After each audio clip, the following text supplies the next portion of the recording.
In early 2005, Israel's most venerated Orthodox rabbi claimed he had met the Messiah. He also made a public announcement that he had written the Messiah's name in a note. This note was locked away, only to be revealed 1 year after his death. Just a few months later, however, he was dead. Time to uncover things visible and invisible.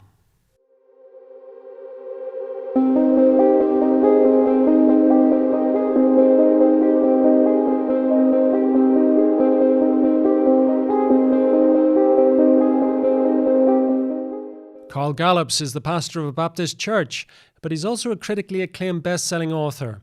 One quote I came across had this to say about my guest. He has entered the Bible prophecy community like a comet, reeling off one best-selling book after another. A prolific thinker and author, he cranks out thought-provoking titles like Stephen King produces horror novels. One of those titles is The Rabbi, The Secret Message, and the Identity of Messiah. And he joins me down the line from his home in Florida. Carl, welcome to Things Visible and Invisible. Yeah, Sean, thank you so much for having me, actually for having me back. And this particular thing we're going to talk about today is near and dear to my heart. It's exciting. It's earth-shattering. It's very prophetic. Carl, the title of your book alone is thought-provoking. I hope you won't be offended if I say that the word Messiah and Rabbi, they're thrown together in a lot of titles. What makes your book different? Well, it's a globally unique story. I wrote the first and only book on the whole topic with a major publisher. And since then, I've been picked up by another major Christian publisher.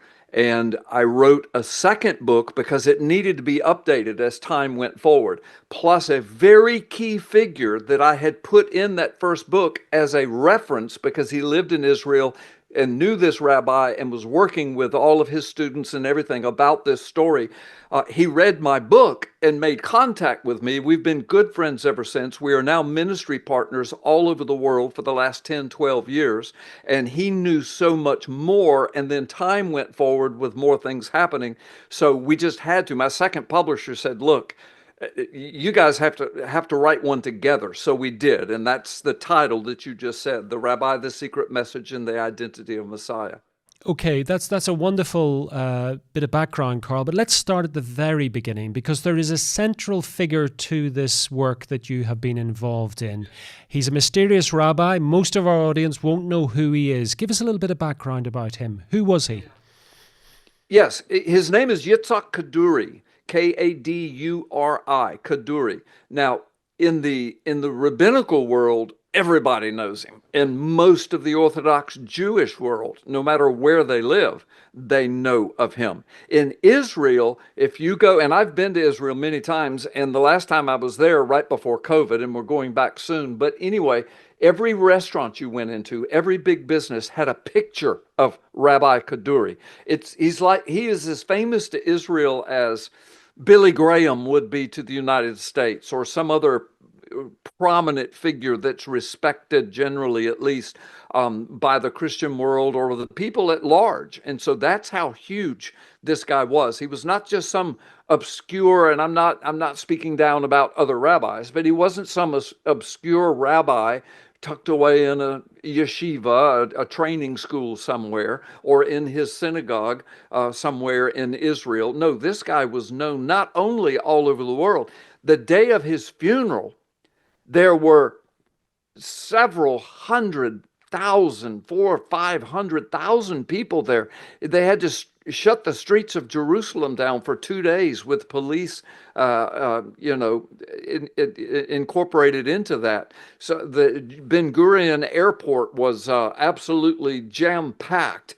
It was just crazy. So this guy was well known, and what he said and what he did and what he left behind right before he died shook the rabbinic world to its core. And this is what I wrote on. Well, we're going to get into that, Carl. But before we do, I'm sort of intrigued a little bit about this rabbi's background. Presumably he didn't grow up in Israel. Was he from Europe? And which particular branch of the rabbinic world did he emerge from? Yeah, yeah. No, he was from the Middle East, but he came into Israel. Listen, when he passed away in 2006, early 2006, he was 108 years old. Now, Israel has only been back since 1948, so he was in that land of Israel long before it came to be. So he was became good friends as time went on, as his prominence came forward with all of the prime ministers, all of the major political players, the Orthodox religious players, and I'm talking about big people. This is why, see, in Orthodox Judaism, there are denominations just like there are in Christianity. There's Catholic, there's Baptist, there's Lutheran, there's Methodist, and on and on and on. Well, in Orthodox Judaism, there are two or three or four two major ones, but the bottom line is he was able to kind of transcend them all and to connect them all. And the leaders of those various sects or denominations of Orthodox Judaism, they respected him highly. He was very good friends with Benjamin Netanyahu. In fact, Benjamin Netanyahu, in his first time as prime minister, they were extremely good friends. As his second time, he had already passed, but Kaduri had already passed. But anyway, so this guy was a major player, and almost all Orthodox Jews around the world have at least heard of him. Most of them know him, but those that live in Israel know him well. 108 years old, and so he was in the area before Israel even became a nation. Now, in terms of his religious formation, presumably, as you've alluded to, he would have gone to a yeshiva, he would have become a rabbi, he would then have become a teacher, essentially, to his people. So just leaving aside his influence in the political sphere of what emerged as Israel, was his teaching any different from what your Orthodox rabbi would have been teaching in the middle of the 20th century? Not really, until he had this encounter, which he said, and I wrote about, and he wrote it himself, when he had this encounter with Messiah. And I'm making air quotes here because the rabbinical understanding of Messiah is totally different than, the evangelical, the Christian view of Messiah, Well, the New Testament view of Messiah. But he help us out on that, Carl, because I think you're right. A lot of Christians, sort of the word Messiah, is equated with Christ, Christos, etc., etc. That and it's kind of like a fait accompli in our minds. But for the Jewish world, that's not the case. Talk to us about the kind of thinking around Messiah that would have been part of his religious upbringing before he had this experience. Yes, yeah, I will. And that's a great question, and I appreciate it, Sean. Listen, it's quite complex, but I've got it all laid out in detail and referenced by, scholars in my books, and especially in this last one, The Rabbi, the Secret Message, and the Identity of Messiah. But the bottom line is the Orthodox Jewish people are looking basically for two messiahs. And that sounds a little odd to us, but they call the first one, who is the forerunner of the second one, they call him Messiah ben Joseph, the Messiah, the son of Joseph. Interestingly, Yeshua was the son of a man named Joseph, if you will. But anyway, and he is going to be just basically a human being who is just endowed with the anointing of the God of heaven, the creator of the world.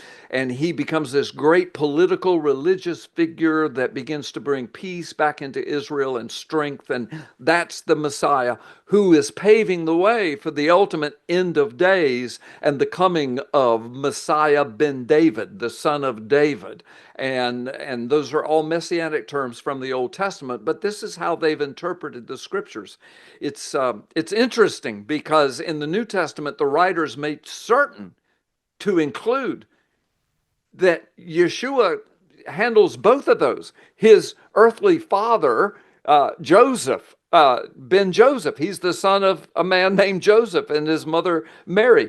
And he's also was hailed coming into Jerusalem as he was headed to the cross, actually, in that last Passover. The crowds, thousands and thousands of them, they hailed him as the son of David, the son of David. And the Pharisees told him, said, you need to stop this. This is blasphemy. This is not the son of David. This is not the Messiah. And Jesus said, listen, if I tell them to be quiet, the rocks will cry out. Most people who've heard the scriptures remember that. So it's very complex, but that's how the Jewish people see the coming of Messiah. And that's why they try to reject Yeshua. So just to be clear, Carl, this idea of a sort of dual, the Messiah ben Joseph and then the Messiah ben David, for the Christian, the two messiahships, for want of a better expression, are embodied in Yeshua, essentially. They are essentially caught in that moment.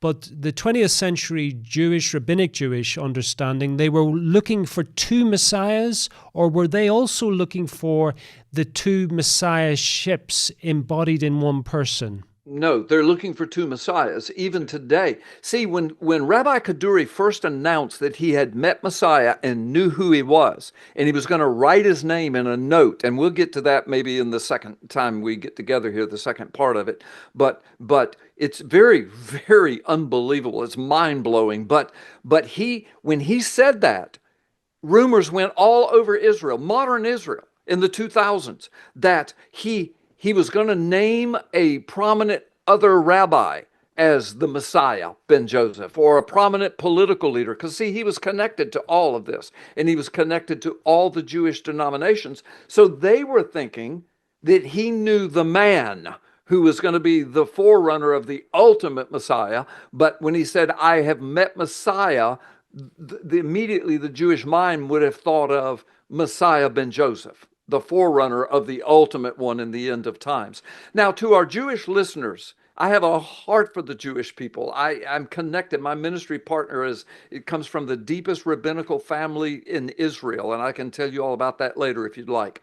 And we minister all over the world. I love the Jewish people. I am not disparaging them, but I'm just saying to my Jewish listeners, I know that I've just skimmed over the surface of this. My book, I think, does a much better job of helping our Jewish listeners see that I know what I'm talking about.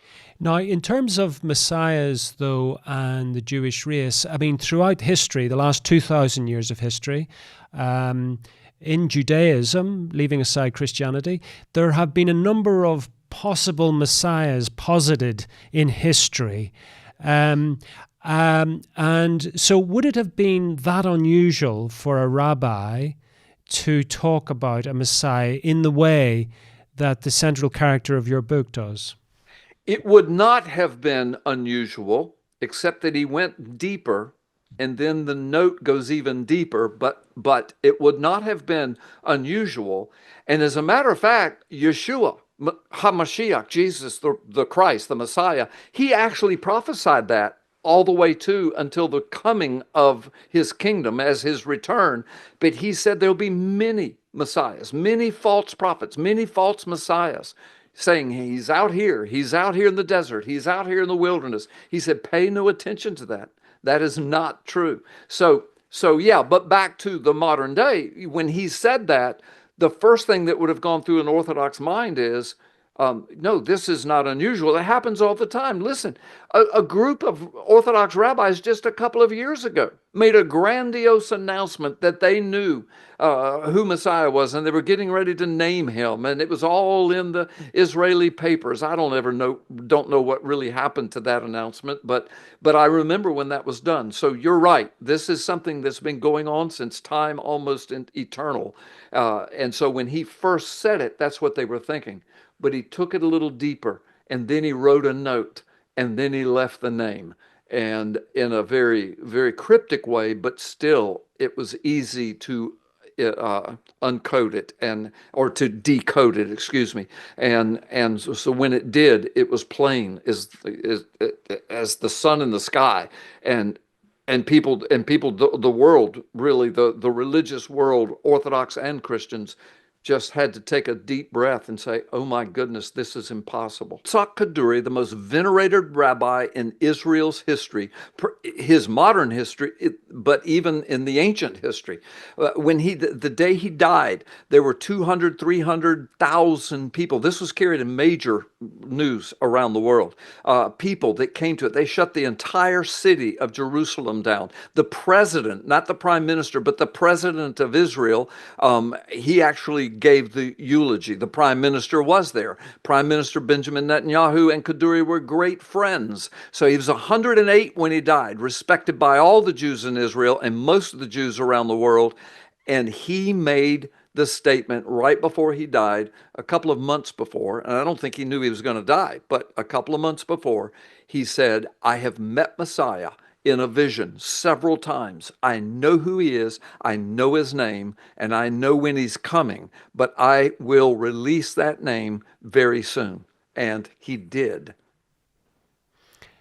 So he wrote it down, and I believe he left it with his officials, did he? He sealed it and left it with his officials? Yeah, I was going to get into the story now, but you asked me to give you the, Yeah. That's what I was doing. So now you're right. I'll pick up the story there. So here's how it happened. In 2005, late 2005, it was at Yom Kippur, the Day of Atonement, the services that go with that. See, he had a synagogue of his own in Jerusalem. He was the chief rabbi, of course. He also had a yeshiva, which is, as you know, in a lot of your audience, a Hebrew word meaning basically a seminary, a place where the rabbis are trained to be rabbis. So he was the head of that. He had a huge ministry organization. To this day, there's a building in downtown Jerusalem. I forgot, 3 or 4 or 5 stories with all the executives there and the secretaries and the bookkeepers. And I mean, it's crazy. It's a huge ministry that's been going on for a long time. So he was not some obscure rabbi. Okay. So the bottom line is, at a Yom Kippur service in his synagogue, he was speaking to his people. Now, this was a Yom Kippur service. Now, Messianic Rabbi Zev Parat, my ministry partner, Orthodox Jew, he explained this to me that I'm getting ready to say, and it's in my book, that what he did in that service was so untraditional, so unorthodox. Zev said if he hadn't been who he was, like the Billy Graham of the Jews, if you will, I know the Jewish people might be offended by that. I'm trying to help Christians understand how important this guy was. But if he wasn't that kind of a guy, he would have gotten in a lot of trouble for what he did, but he could do it. And that is, he actually delivered a sermon and began preaching about salvation, and not the way I would do it, but he was preaching about the personal salvation was important. Now, Yom Kippur is basically about national salvation. It's about national repentance. But Kaduri was talking about personal repentance, personal salvation. I mean, no other rabbi in Jerusalem or Israel, probably anywhere in the world, on that day in a synagogue could preach that message without an outrage going. But it didn't happen. The people were spellbound because in that he announced that he had met the true Messiah and knew his name and was going to reveal it. And this is what he said: I have put it in a note in my handwriting. I'm delivering it to my ministry officials sealed. And 1 year after I die, I want it opened and put on the internet. They had a huge website for the whole world to see. Now, this 1 year after, that's a Orthodox rabbinic tradition that you don't speak of the dead and you don't go partying or whatever. You don't make any grandiose statements about them until after 1 year. Let the family grieve, let everybody grieve.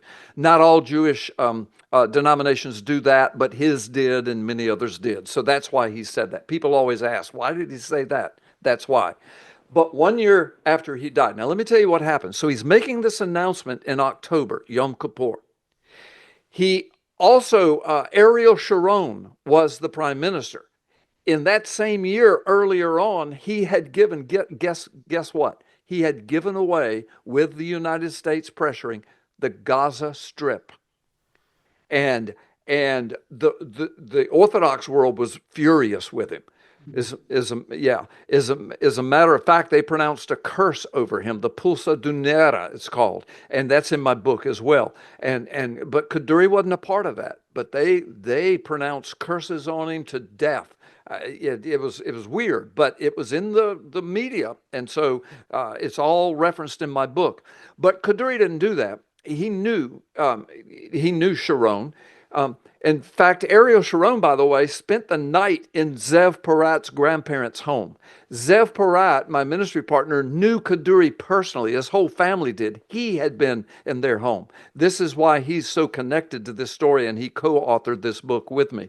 But anyway, so that was in October. Well, by January of 2006, Sharon had a massive stroke and was put in the hospital in Jerusalem. He wound up being in a coma for 8 years. He died in 2013. So now remember that. October, Kaduri saying this. He's got a curse on him, Sharon does. But then from October to January, Sharon is fine, but in January he has a stroke, goes in the hospital. 1 week later, Kaduri gets pneumonia, a bad case of pneumonia. He goes to the hospital in January, in the same hospital Sharon is in. Eventually they were separated, I think because Sharon needed deeper help. But so Kaduri's lying in bed with pneumonia in the same month. So it's like after he's made this announcement, not knowing he would die in that month, in that hospital, Kaduri would. But not knowing that, he's saying, after I die, wait 1 year and give the note. So little did he know, or maybe God did tell him, but he didn't say to anybody, little did he know that death would happen in just a couple of months from when he said that. So he's in there. So Sharon gets put in another hospital. He lives another 8 years in a coma. But Kaduri, right up to the day he died, very aware, very intelligent, very outspoken, but sickly and in the hospital, surrounded by family. But anyway, he passed away. So his son, who is the heir of the whole ministry, who had been in ministry with him, his son was 80 years old, because Kaduri was 108. But he inherited the whole thing. But his son then took the note. He had the combination to the safe that Kaduri kept it in. He took the note. It was under seal, all kind of seals, wax seals and everything else.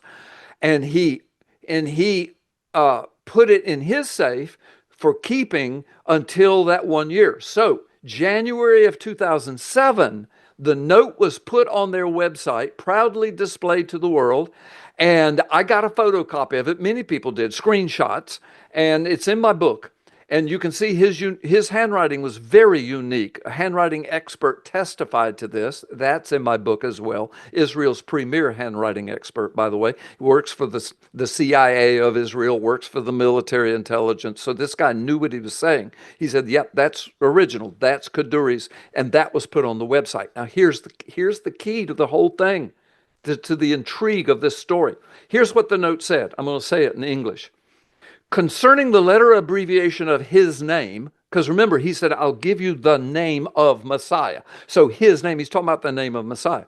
Concerning the letter abbreviation of his name, he will lift his people and prove that the word and the law are valid. Well, they put that up there, and it obviously didn't have the name in it like he promised. But he mentions the name in this cryptic format. So his ministry, now David Kaduri, his son, his ministry, they had all these stories up in the major news in Israel, even I think the English one, Israel Today or something like that. They had a big thing. They had a photo screen of it. I mean, a photocopy of it, screenshot. But then after a few months, some of Kaduri's disciples, students that Zev Porat knew personally were coming and saying, look, the name of Messiah is there. He coded it. He did it as like an acronym. This is a way that it's a part of. Just on that, Carl, because just pause, because this is absolutely fascinating. But on your previous appearance on this show, you talked about one of your other books, which was about the Yeshua code. Is there a connection here? I mean, is this something which is very sort of rabbinic, something very Jewish, that there is this encoding within the text? Yes, there is, and it is connected to my book, Yeshua Code, to the point that I write about that connection. And I have Zev offer, I think he wrote a chapter about it because he's been very involved in it. And the connection can't be denied. Now, people don't like what he said. And I'll tell you what he said and I'll give you the code. But the bottom line is that's when the cover up started. The Orthodox world in Israel went crazy. David, his son, went crazy. They actually said things like, well, the Christians hacked our site and put this in there. Well, hacked it. You put the note up there, and you wrote stories about it. But immediately when the decoding came out, and it was so obvious to everybody then, they they took it down and started blaming Christians, and somebody did sabotage from in the organization and all. It was in David's safe, from Kaduri safe. They're the ones that put it on the site. No, there was no foul play. They were so proud of it. Well, anyway, the students contacted, or Zev contacted them because he knew some of them. In fact, there's some video on YouTube of Zev sitting with one of those students in his rabbinic garb in a park, and they're talking about it in Hebrew, but Zev is translating it in English as they go along. They're talking about the whole thing. So it's verified in a video. But what happened was, listen to it again. Concerning the letter abbreviation of his name, and Hebrew doesn't have commas, but I'm going to say, comma, he shall lift his people and prove that the word and law are valid. Well, he shall lift his people and prove that the word and law are valid. That's just something you would say about Messiah. Yeah, he'll lift his people and, raise them up and prove that the word is valid. Well, but there's 6 Hebrew words that make up all of those English words. He shall lift his people and prove that the word and law are valid. But the Hebrew, when it's spoken, it uses what we would call 6 words.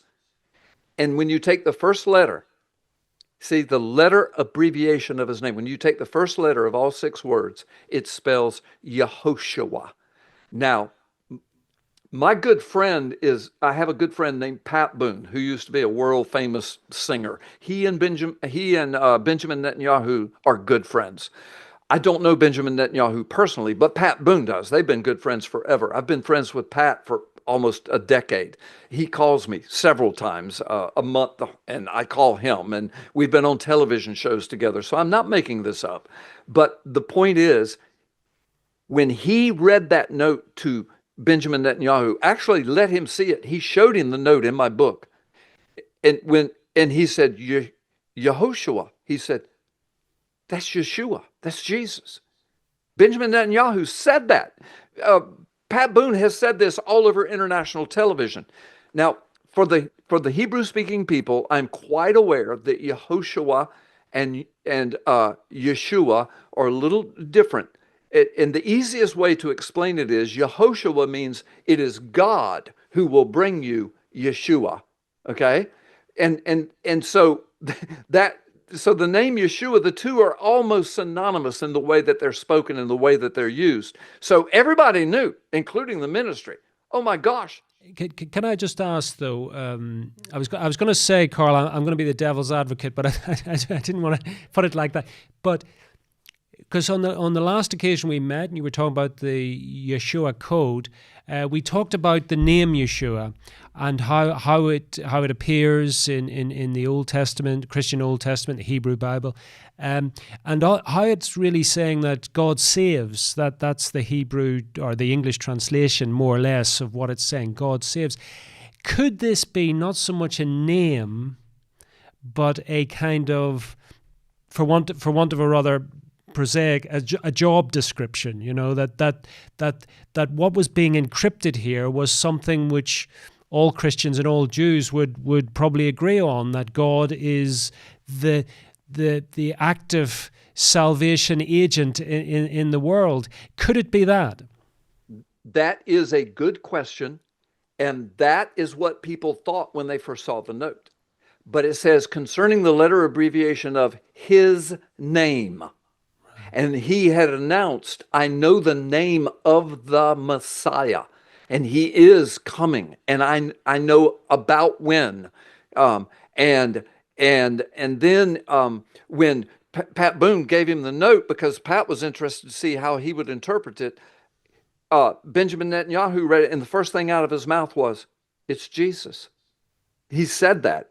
He says it's Jesus. No, so yeah, it would sound like a job description. It was meant that. Look, if Kaduri had said, "Take this note and put it on the internet," if it had just said, "It is Yeshua," or "It is Yehoshua who brings us," it's Yahweh that brings us Yeshua, and Yeshua is him. If it said that, they would have never put it up there. It would have gone in the garbage. They would have covered it up. They'd have said, "Well, the old man lost his mind. We're not putting this on our website." He did it on purpose so that it would be up there, and he knew it would be up there for a while. But he had been teaching a select group of his students who were beginning to see these codes and these revelations of Yeshua in the Old Testament. He had already met Messiah, he said, and was teaching them that that is correct. That's who it is. But we're not going to announce it because we will explode the Orthodox world. We'll explode Israel. But I will leave a note, and it'll be on the website and when I die. And so, yes, that's a good question. But when you take everything in context, no, that's not what it was. He very clearly said, concerning the letter abbreviation of his name, the name I told you I would give you. And then it gives the description, but when you pull down the first letter of each word, and that code, the unleashing of that code was given by one of the students because he was told to do that, I guess. That's what Zev and I are pretty sure happened. And when it was announced, David Kaduri went in, and his people, they took it down and started denouncing it. So they knew what it meant too. They knew it wasn't a job description at this point. He actually said Messiah is Yeshua, brought by Yahweh. Amazing. Carl, unfortunately, we have come to the end of our time together. If people want to find out what happened next, and you've already alluded to it, there's cover-ups, there's all sorts of skullduggery, there's all sorts of claim and counterclaim. They're just going to have to pick up a copy of this wonderful book. Tell people where they can do that and where they can also find out more about you and your work. I will. And let me just tell your listeners and viewers, yes, please trust me. What comes next is earth-shattering. It's all in my book. There are 4 or 5 events that happen that are just unbelievable, and it's global. The cover-up attempt is global. It's still going on to this day. Zev has had threats from a very powerful group in Israel. I went over to Israel, and we got together, and we actually offered to come sit down with those people and talk and make a video, and they get a copy, we get a copy, and we promise we will not disparage you at all. But you ask us any question you want, and we will answer it. Because, Zev's connected to the whole rabbinical system. And then here I am, the author, and then the co-author, and they wouldn't do it. They wouldn't do it. They know they can't stand up to the truth. They know it. So all that's in the book too. Yes, folks, you can see me, you can find out about me at carlgallops.com, CarlGallups, carlgallops.com. You can get the books there, you can get Zev's books. He's written all my books, and this one that we wrote together, The Rabbi, the Secret Message, and the Identity of Messiah. Thank you, Sean. Carl, it's been an absolute pleasure having you on Things Visible and Invisible. Thank you for joining us on another episode of Things Visible and Invisible. We're dedicated to uncovering phenomena that challenge our understanding of reality, from ancient enigmas and paranormal encounters to scientific anomalies and forgotten histories. If you enjoyed this journey into the mysterious and unexplained, please consider subscribing to our channel and hitting the notification bell to stay updated on future explorations. Have a personal experience or story that aligns with our investigations? We'd love to hear from you. Visit our website at tvi.show and reach out through our contact form. While we can't feature every submission, we review them all, and your story might be featured in an upcoming episode. To support our continued investigations, please consider becoming a Patreon supporter or channel member. Your contributions make these explorations possible and give you access to exclusive content, early releases, and monthly behind-the-scenes discussions with our team. Don't forget to check out our merch store. We've got everything from TVI-branded t-shirts and hoodies to stickers and coffee mugs, perfect for showing your support while keeping the mysteries close. Thank you for watching, and we'll see you next time as we continue to explore the things visible and invisible.